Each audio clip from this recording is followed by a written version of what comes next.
Hello students and friends. आज आप लोग को बीजगणित के गुणनखंड पढ़ाए जाएंगे, जिसे इंग्लिश में फैक्टराइजेशन ऑफ अलजेब्रा बोला जाता है। इसकी एक वीडियोज इससे पहले आप लोग को पढ़ा दी गई है। आज इसके पार्ट 2 वीडियोज हैं, मतलब भाग नंबर दूसरा वीडियोज है। यदि आप लोग उस पार्ट 1 वीडियोज को नहीं देखे होंगे तो आप लोग हमारे चैनल गार्गी कोचिंग सेंटर पर जाकर देख लीजिएगा, या हमारे डिस्क्रिप्शन पर उसका लिंक दिया गया होगा। उस लिंक से आप लोग उस वीडियो तक पहुंच जाएंगे और उसको देख लीजिएगा, तब जाकर इसको देखिएगा और अच्छी तरह समझ में आएगा। और यदि फिर भी उसको नहीं देखते हैं तो भी यह आपको अच्छी तरह समझ में आएगा और इससे आसान तरीका और कहीं नहीं मिलेगा।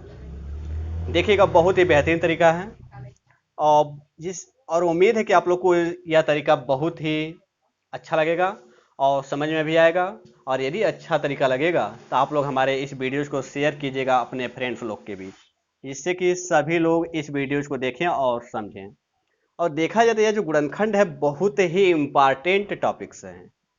यह आप लोग के मैथ में हर जगह इसका प्रयोग होता है, यहाँ तक कि इसका प्रयोग कंपटीशन एग्जाम में भी बहुत ज़्यादा होने लगा है।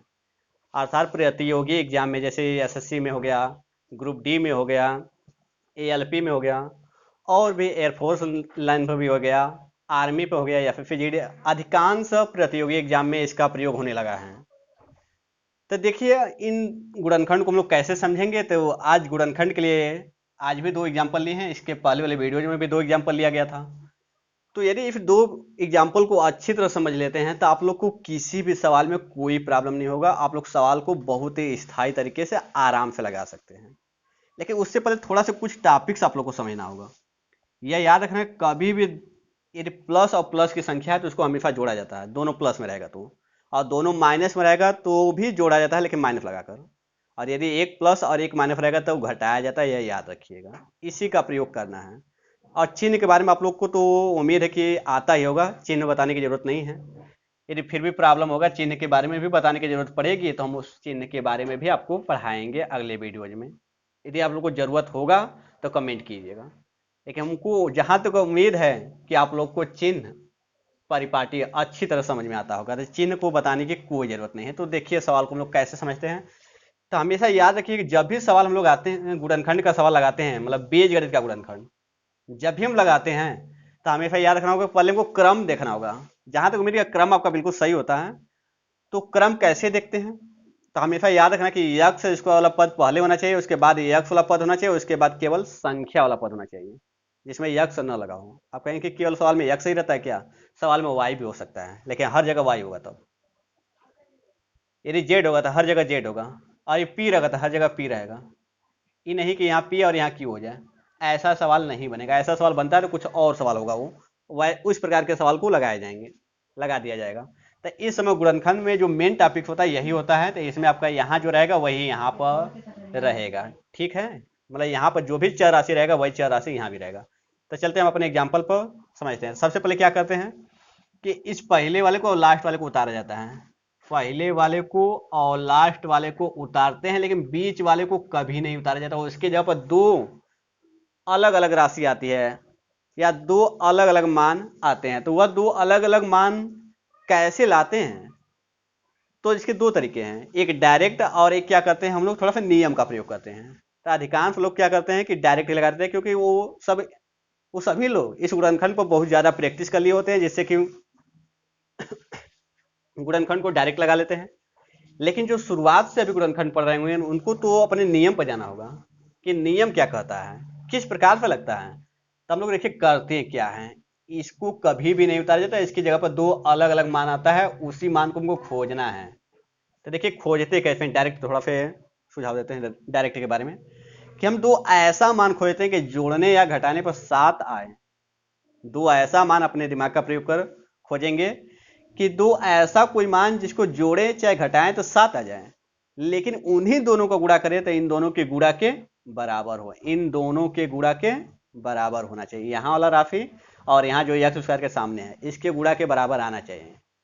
तो हम लोग चाहेंगे तो उन दोनों राशि को भी डायरेक्ट भी खोज सकते हैं। तो वह दोनों राशि क्या मिल सकते हैं, तो आप लोग के बता सकते हैं कि वह दोनों राशि 4 और 3 होगा, क्योंकि 4 और 3 को जोड़ने पर 7 आ रहा है। हम बोले थे चाहे जोड़ने पर आए चाहे घटाने पर आना चाहिए बीच वाला, लेकिन चाहे जोड़ने पर चाहे घटाने पर, लेकिन उन्हीं दोनों को गुणा करें तो इन दोनों के गुणा के बराबर होता है। इन दोनों गुणा कितना है, 12 एकम 12 है, तो इसका वो संख्या 4 और 3 ही है। लेकिन कभी कोई प्रॉब्लम आने लगता है, कैसे सोचा जाता है, तो इसके लिए हम लोग देखिए क्या करते हैं, थोड़ा सा रब कार्य का प्रयोग करते हैं। थोड़ा फिर रब कार्य का प्रयोग करेंगे तो रब कार्य में देखिए क्या होता है, इन दोनों का गुणा कर देते हैं चिन्ह सहित। तो प्लस का गुणा प्लस में करेंगे, प्लस आएगा, प्लस लिखते नहीं है, 12 एकम 12 हो जाएगा। और यक्स इसको लगा था लगा दीजिए, नहीं लगाएंगे तो भी कोई दिक्कत नहीं। और यहाँ जो संख्या है इसी का गुणनखंड कर लेते हैं, तो हो जाएगा 2 छक्का 12, 2 तिया 6, फिर 3 से काटेंगे, फिर 1 से भी काटा जाता है, क्योंकि कभी कभी यहाँ पर 1 की जरूरत पड़ जाती है। तो अब यहाँ अब इसको तोड़ना था हमको 2 रूप में, मतलब इसको 2 रूप में विभाजित करना था, और विभाजित हो गया आपका 1 2 3 4 रूप में। इसका मतलब कोई ना कोई साथ में रहेगा। तो हम मान लेते हैं कि इन दोनों को एक साथ में कर लेते हैं, इन दोनों को एक साथ में कर लेते हैं, देखते हैं इससे कोई फायदा होता कि नहीं। यदि इससे कोई फायदा नहीं होगा तो क्या किया जाएगा, फिर अब इसको साथ में लेंगे, फिर इन दोनों को साथ में ले लेंगे, उससे भी कोई फायदा नहीं होगा तो फिर क्या करेंगे, इन तीनों को एक साथ ले लेंगे, इसको एक को अकेले कर देंगे, या फिर क्या करेंगे, इन तीनों को एक साथ ले लेंगे, इसको अकेले कर देंगे। इसी प्रकार से जोड़ा बनाते रहते हैं। और कब तक जोड़ा बनाएंगे, जब तक हमको जोड़ने और घटाने पर यह वाला संख्या न मिल जाए और गुणा करने पर इन दोनों के गुणनफल के बराबर न हो जाए।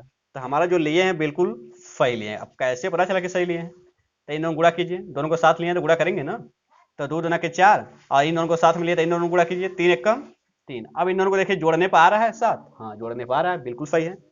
अब गुणा करके भी देखिए 4 तिया 12 ये आ रहा है, बिल्कुल सही है। इसका दोनों काम बन जा रहा है। जब दोनों काम बन जा रहा है तो इसका यही दोनों संख्या होगा। अब पीछे क्या लगाए, यक्स लगाए तो लगा देंगे पीछे यक्स। लेकिन अब सोचिए थोड़ा से कि इन दोनों को क्या करने पर 7 आया है। अब यहाँ तो चिन्ह भी तो लगाना है इन दोनों के आगे। अब चिन्ह कैसे लगाते थे, चिन्ह हम लोग इसी के बारे में सोच के लगाते हैं कि हमको लाना क्या है, 7 यक्स लाना है।